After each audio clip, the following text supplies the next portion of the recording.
Bienvenidos a RosMed. Vamos a seguir resumiendo capítulos de la bibliografía de farmacología de Katsun. Hoy vamos a hablar acerca del capítulo 20, medicamentos utilizados en el asma. El asma ha experimentado un aumento significativo en su prevalencia en las últimas 6 décadas, convirtiéndose en una enfermedad común a nivel global, afectando a alrededor de 300 millones de personas. Aunque la mortalidad anual es baja en comparación con la prevalencia, se considera que muchas muertes son prevenibles.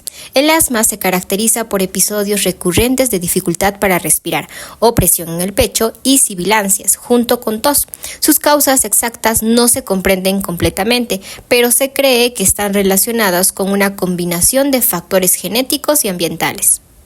Existen diferentes grados de gravedad del asma, desde leve hasta grave, y se clasifican según la frecuencia y severidad de los síntomas, así como la respuesta al tratamiento.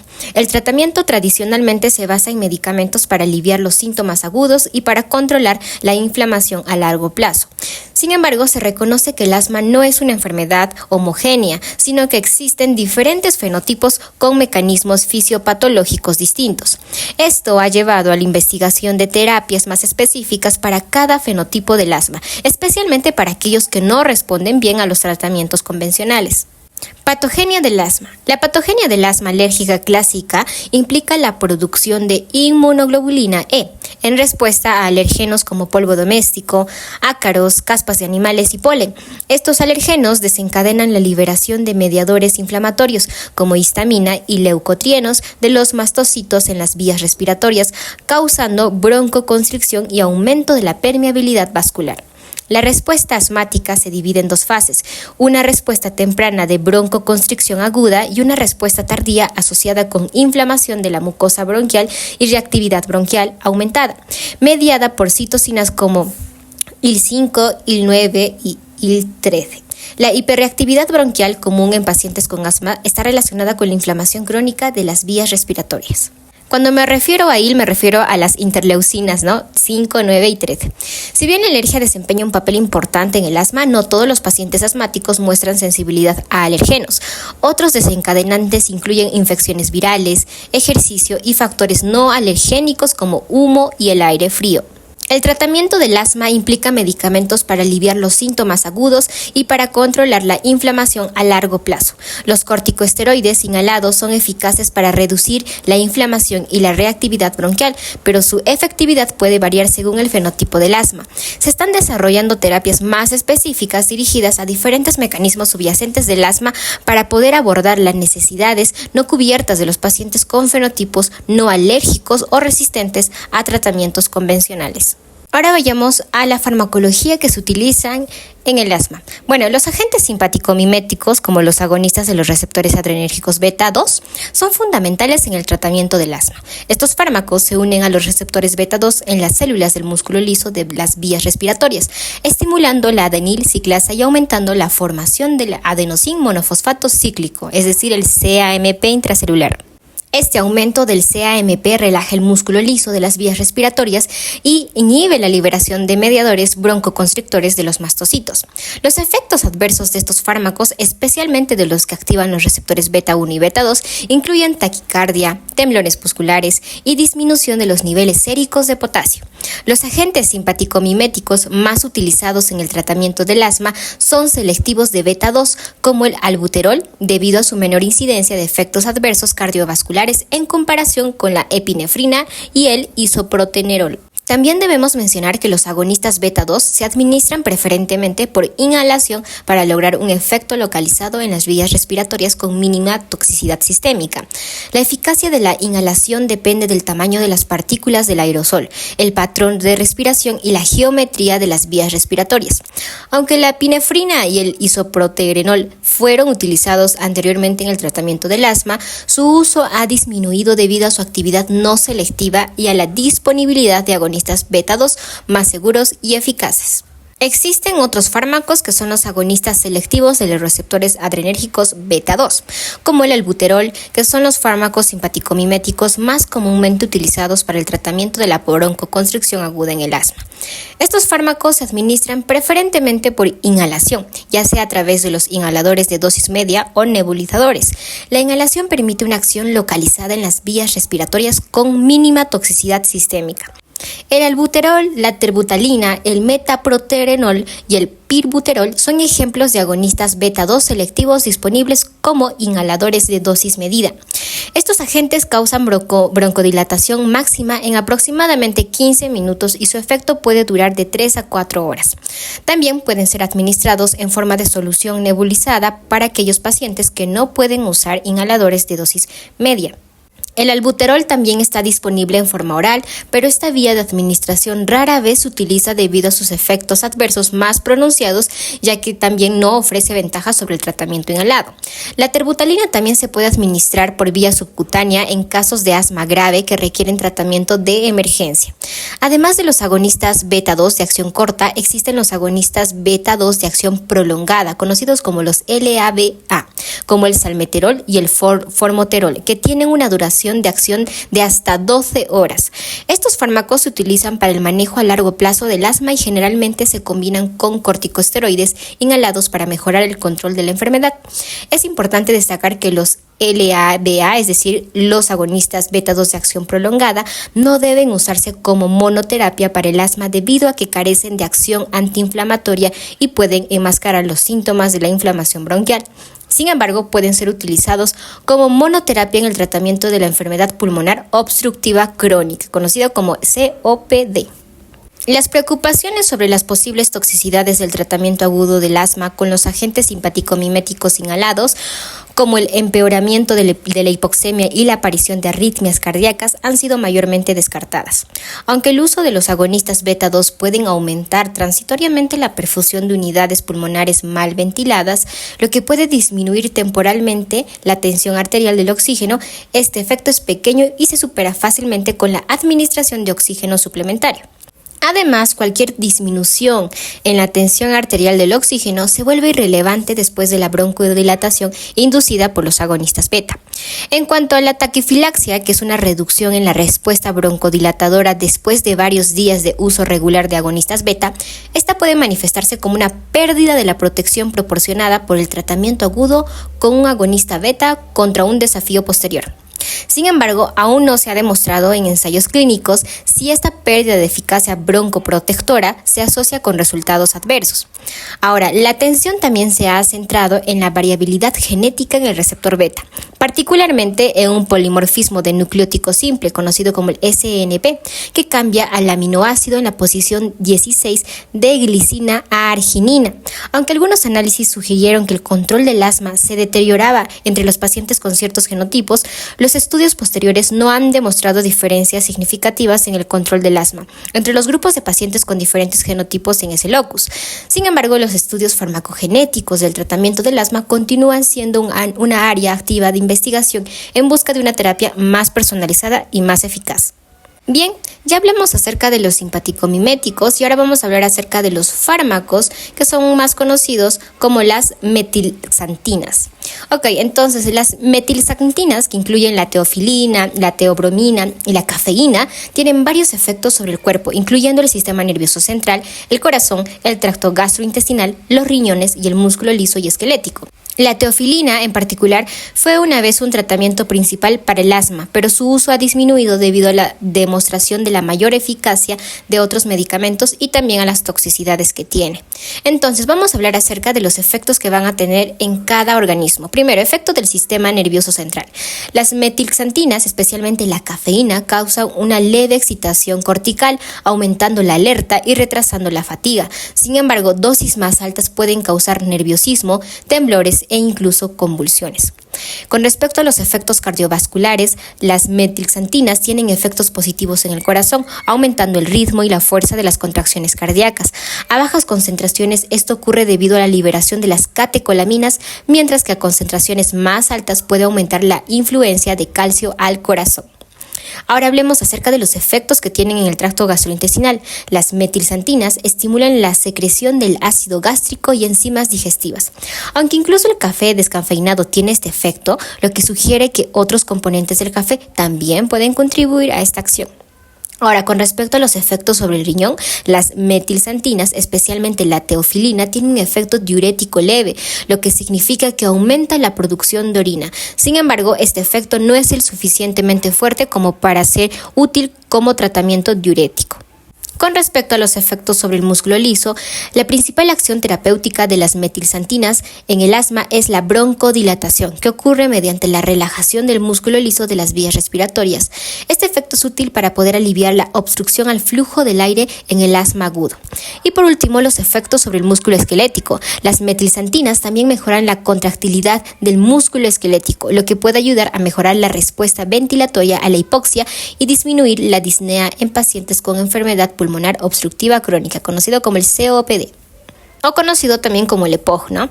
Aunque la teofilina fue una vez el broncodilatador más eficaz, su uso ha disminuido debido a la disponibilidad de otros medicamentos más seguros y efectivos, como los agonistas beta-2 inhalados y los corticosteroides inhalados. Además, las toxicidades y la necesidad de monitorear los niveles en sangre han contribuido a su obsolencia en el tratamiento del asma.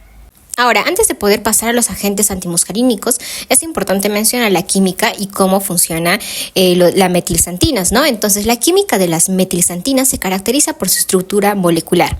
La teofilina es una 1,3 dimetilsantina, la teobrimina es un 3,7 dimetilsantina y la cafeína es 1,3,7 trimetilsantina. Estas estructuras difieren en la posición y el número de grupos metilo en el anillo de santina. Además, se menciona la aminofilina, que es un complejo de teofilina y también de etilendiamina, utilizada terapéuticamente. Bueno, ahora en cuanto al mecanismo de acción de las metilsantinas, se han propuesto varios, aunque ninguno ha sido definitivamente establecido. Se cree que a concentraciones elevadas, las metilsantinas inhiben diversas enzimas fosfodiesterasas, en el cuerpo específicamente. Esta inhibición aumenta las concentraciones del monofosfato de adenosina cíclico, el CAMP intracelular, y en algunos tejidos el monofosfato de guanosina cíclico, conocido como el CGMP, regulando así varias funciones celulares. Esto incluye la estimulación de la función cardíaca, la relajación del músculo liso y la reducción de la actividad inmune e inflamatoria.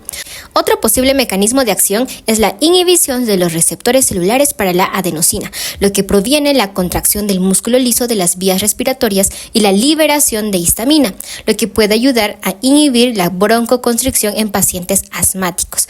Además, se ha propuesto que las metilsantinas podrían mejorar la desacetilación de histonas, un proceso necesario para la activación de la transcripción genética inflamatoria.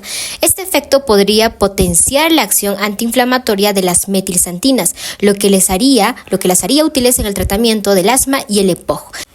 Ahora sí hablemos acerca de los agentes antimuscarínicos, como la atropina y el hipatropio, que son broncodilatadores efectivos que actúan inhibiendo competitivamente la acción de la acetilcolina en los receptores muscarínicos. Esta acción bloquea la contracción del músculo liso de las vías respiratorias y reduce la secreción del moco en respuesta a la actividad vagal. El hipatropio, un derivado de amonio cuaternario selectivo de la atropina, es especialmente útil ya que se puede inhalar en dosis altas con menos toxicidad sistémica debido a su pobre absorción en la circulación y su incapacidad para cruzar la barrera hematoencefálica. Se ha demostrado que es tan efectivo como el albuterol en pacientes con enfermedad pulmonar obstructiva crónica, el EPOG, con obstrucción parcialmente reversible. Además, existen agentes antimuscarínicos de acción prolongada como tiotropio, acilaclidinio y también el umiclidinio, que están aprobadas para la terapia de mantenimiento del EPOG. Estos medicamentos se unen a los receptores muscarínicos 1, 2 y 3 con igual afinidad, pero se disocian más rápidamente de los receptores M2. Lo que les confiere una mayor selectividad. Se toman por inhalación y tienen una duración de acción prolongada, lo que los hace adecuados para el tratamiento continuo del EPOG. Aunque estos agentes aún no están aprobados como tratamientos de mantenimiento para el asma, estudios han demostrado que la adición de triotropio pueden ser tan efectivas como la adición de un agonista beta de acción prolongada en pacientes asmáticos que no están adecuadamente controlados con corticosteroides inhalados solos. Y hablando de corticosteroides, pues hablemos de ello. Específicamente, los glucocorticoides son fundamentales en el tratamiento del asma debido a su efecto antiinflamatorio. Aunque no relajan directamente el músculo liso de las vías respiratorias, reducen la hiperreactividad bronquial y la frecuencia de las exacerbaciones del asma cuando se toman regularmente. Su mecanismo de acción principal radica en la inhibición de la infiltración de las vías respiratorias por células inflamatorias como linfocitos, eosinófilos y mastocitos, además de reducir la producción de citocinas inflamatorias. Los corticosteroides sistémicos, como la prednisona y también la metilprednisolona, se reservan para casos de exacerbaciones más graves de asma o para pacientes que no responden adecuadamente a otros tratamientos. Se administran en dosis altas inicialmente y luego se reducen gradualmente a medida que mejora la obstrucción de las vías respiratorias. Por otro lado, los corticosteroides inhalados, conocidos como ICS, son la forma más efectiva de tratamiento del mantenimiento para el asma. Agentes como la beclometasona, la budesonida y la ciclesonida, la funisolida, la fluticasona y la mometasona y también la triamcinolona se administran directamente a las vías respiratorias con mínima absorción sistémica. Esto reduce significativamente el riesgo de efectos adversos sistémicos asociados con los corticosteroides sistémicos.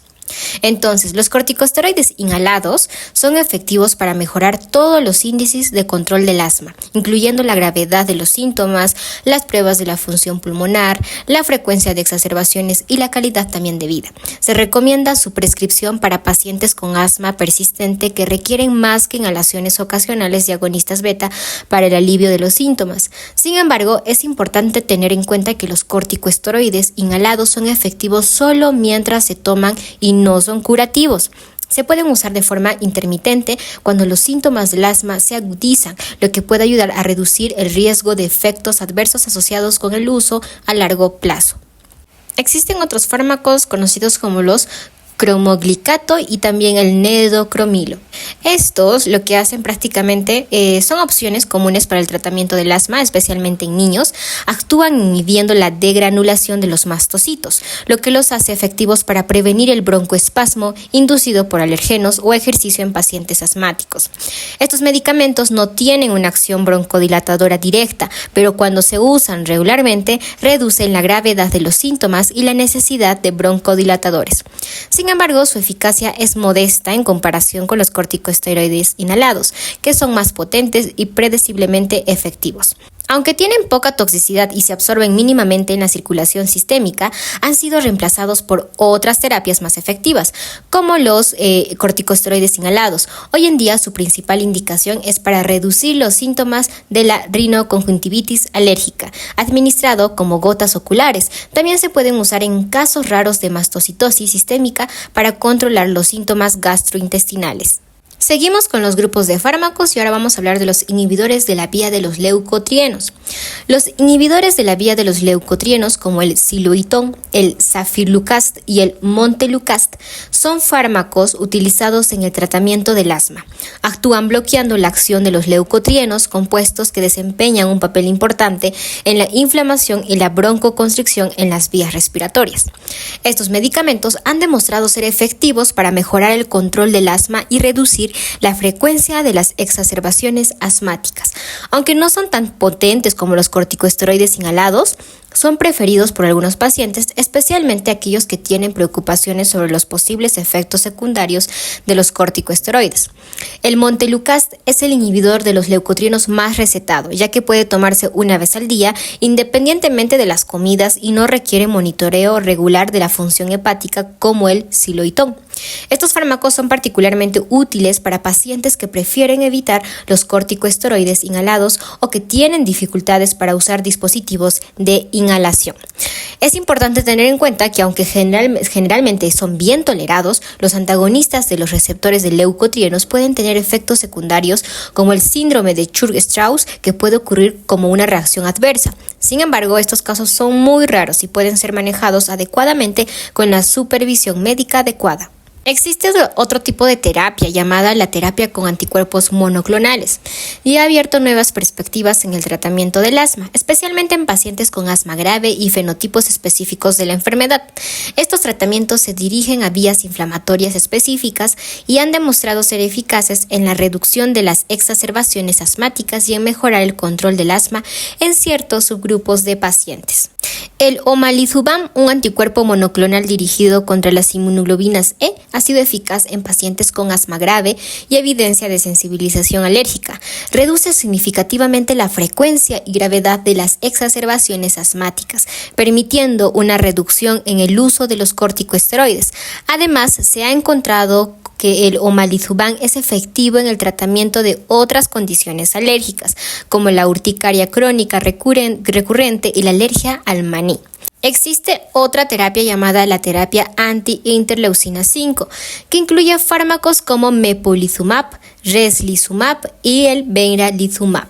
Están dirigidas a pacientes con asma eosinofílicas, ¿no? Estos medicamentos han demostrado ser efectivos en la prevención de exacerbaciones en pacientes con eosinofilia periférica, lo que los convierte en una opción de tratamiento complementario y de mantenimiento para el asma grave con fenotipo eosinofílico.